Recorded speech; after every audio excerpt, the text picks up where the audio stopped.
Assalamualaikum warahmatullahi wabarakatuh. Salam sejahtera bagi kita semua. Salam Om Swastiastu, Namo Buddhaya, dan salam kebajikan. Perkenalkan, nama saya Dewi Novigawati dari Fakultas Sosial dan Humaniora Universitas Bhinneka PGRI. Di sini saya akan melakukan kuliah kerja nyata mandiri terintegrasi pengabdian kepada masyarakat dengan tema upaya pencegahan penularan COVID-19 di Desa Limbu Makmur.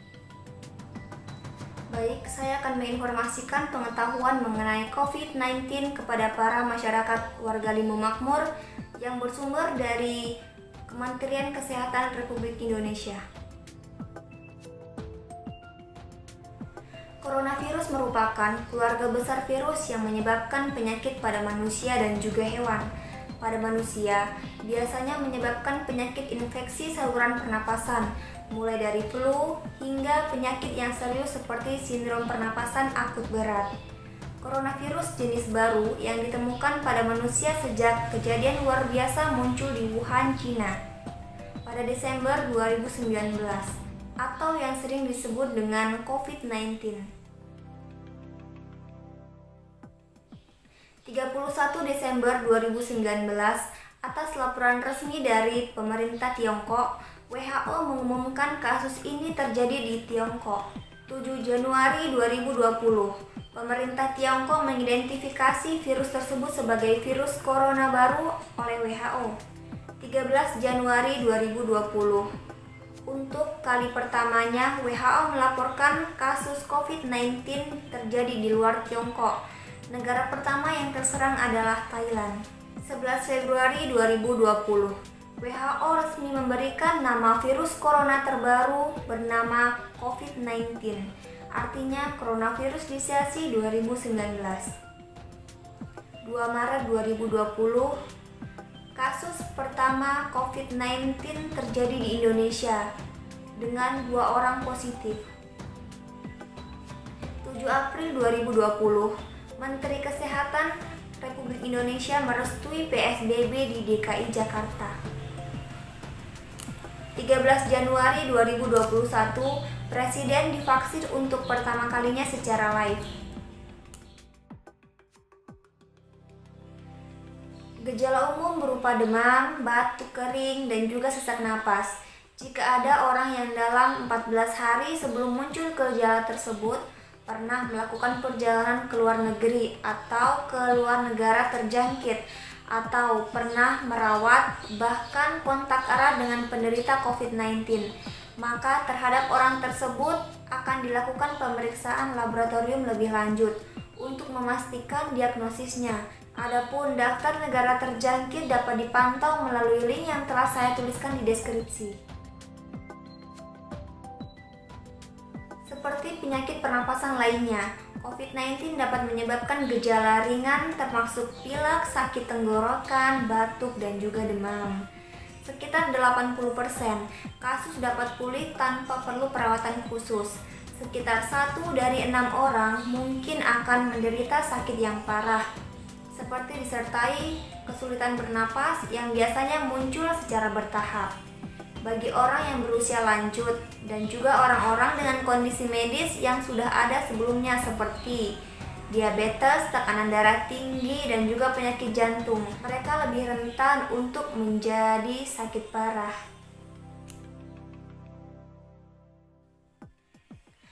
Seseorang dapat terinfeksi dari penderita COVID-19. Penyakit ini dapat menyebar melalui tetesan kecil yang sering disebut dengan droplet dari hidung, mulut, pada saat batuk atau juga bersin. Droplet tersebut kemudian jatuh kepada benda di sekitarnya. Kemudian, jika ada orang menyentuh benda yang sudah terkonfirmasi dengan droplet tersebut, lalu orang yang menyentuh mata, hidung, dan juga bahkan mulut atau area segitiga wajah, maka orang itu dapat terinfeksi COVID-19, atau bisa juga seseorang terinfeksi COVID-19 ketika tanpa sengaja menghirup droplet dari penderita. Inilah sebabnya mengapa kita penting untuk menjaga jarak kurang lebih dari 1 meter kepada orang yang menderita COVID ataupun bahkan orang yang tidak kita kenal sama sekali. Sampai saat ini, para ahli masih terus melakukan penyelidikan yang menentukan sumber dari virus ini, jenis paparannya, dan juga cara penularannya. Tetap pantau sumber informasi yang akurat dan juga resmi mengenai perkembangan COVID-19 ini.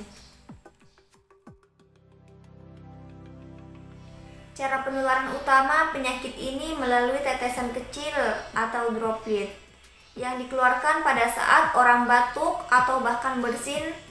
Saat ini WHO menilai bahwa risiko penularan dari seseorang yang tidak bergejala COVID-19 sama sekali sangat kecil kemungkinannya.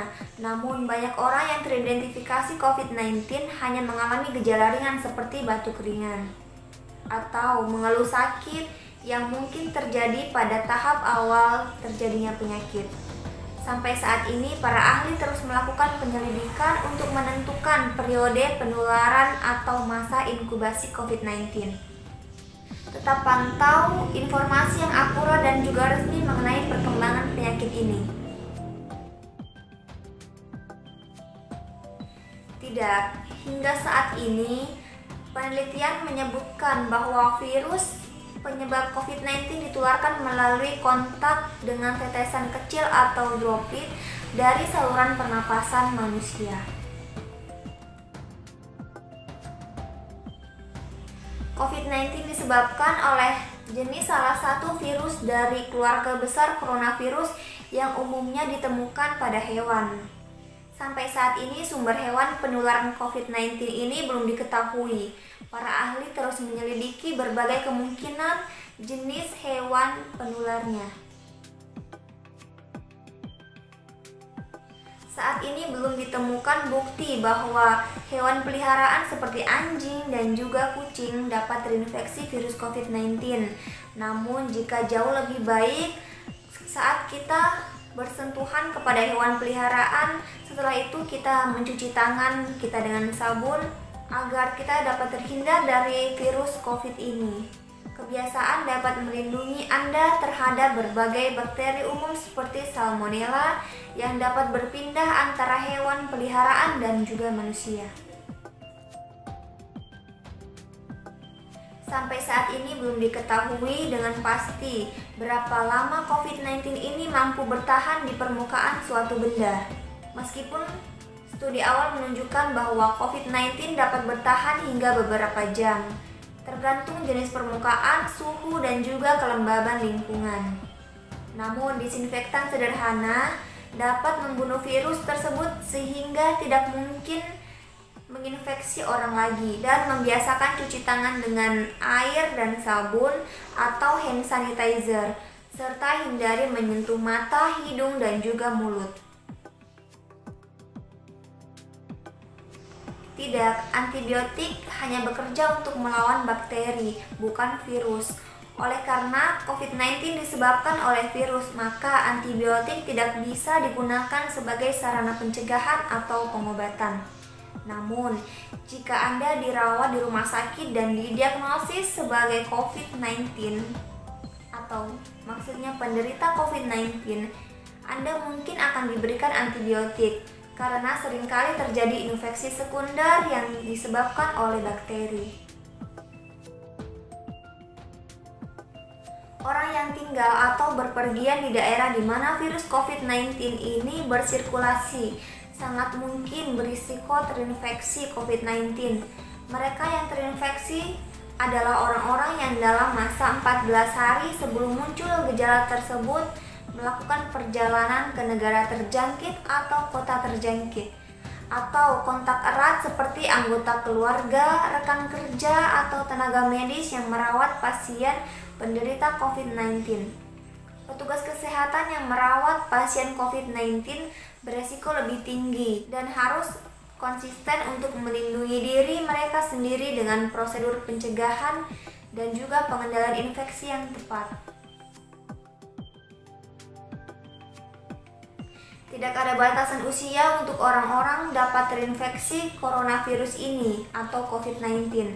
Namun orang yang lebih tua dan juga orang-orang yang kondisi medisnya memang sudah lemah atau ada kondisi penyakit lainnya seperti asma, diabetes, penyakit jantung, dan juga tekanan darah tinggi tampaknya lebih rentan untuk menderita sakit parah. Orang yang terinfeksi COVID-19 dan influenza akan mengalami gejala yang sama seperti infeksi saluran pada pernapasan yang sama dan juga demam, batuk pilek. Walaupun gejalanya sama, tetapi penyebabnya virus ini berbeda-beda, sehingga kita sulit mengidentifikasi masing-masing penyakit tersebut.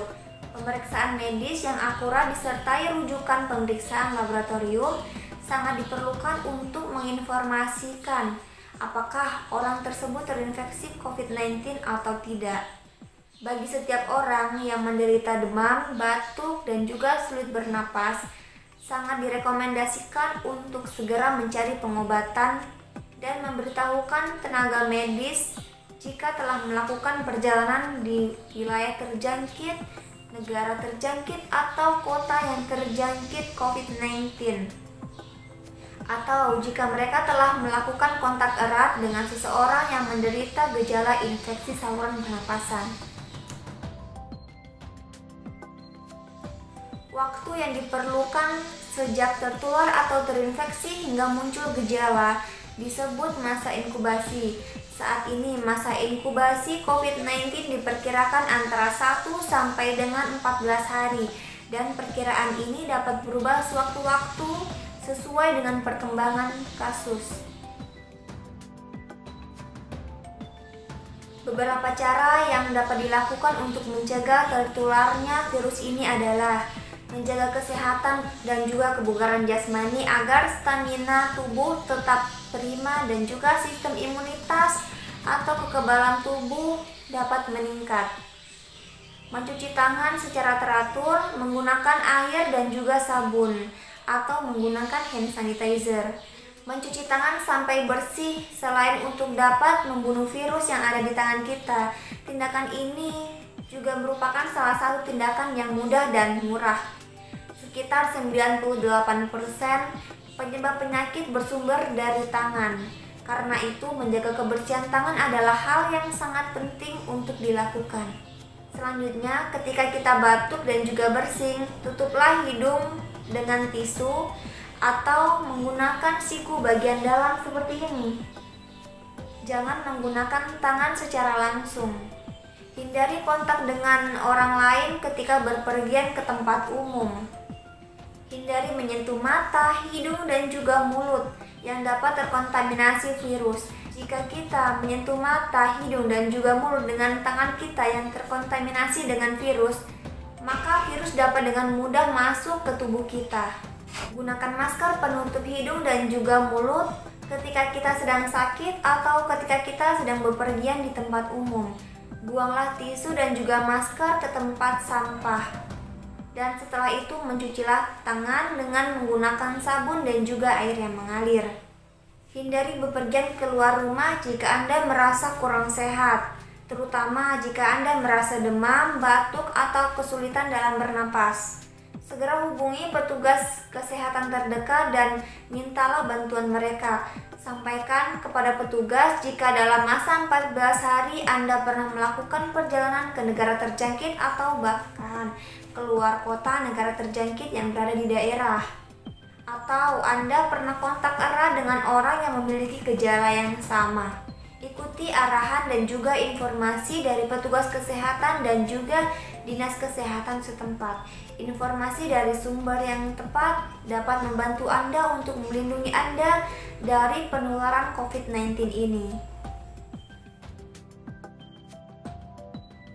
Situasi perkembangan penyakit COVID-19 di Indonesia dapat dipantau melalui laman website yang telah saya cantumkan di deskripsi. Informasi tentang situasi perkembangan COVID-19 dapat diakses melalui laman media sosial Kementerian Kesehatan Republik Indonesia seperti di Facebook, Instagram, dan juga Twitter atau yang lainnya, dan linknya telah saya cantumkan di deskripsi. Oke, mungkin cukup sekian informasi yang dapat saya sampaikan mengenai COVID-19 ini. Terima kasih telah menonton hingga akhir dan mudah-mudahan informasi yang saya sampaikan bermanfaat bagi warga Limbu Makmur khususnya, atau bahkan warga negara Indonesia yang menonton video ini. Tetap jaga kesehatan dengan mencuci tangan dengan sabun, menggunakan masker, menjaga jarak di tempat umum, dan juga patuhi protokol kesehatan. Semoga kita semua selalu berada dalam lindungan Tuhan Yang Maha Esa. Akhir kata dari saya, wassalamualaikum warahmatullahi wabarakatuh. Salam sejahtera bagi kita semua. Salam Om Swastiastu, Namo Buddhaya, dan salam kebajikan.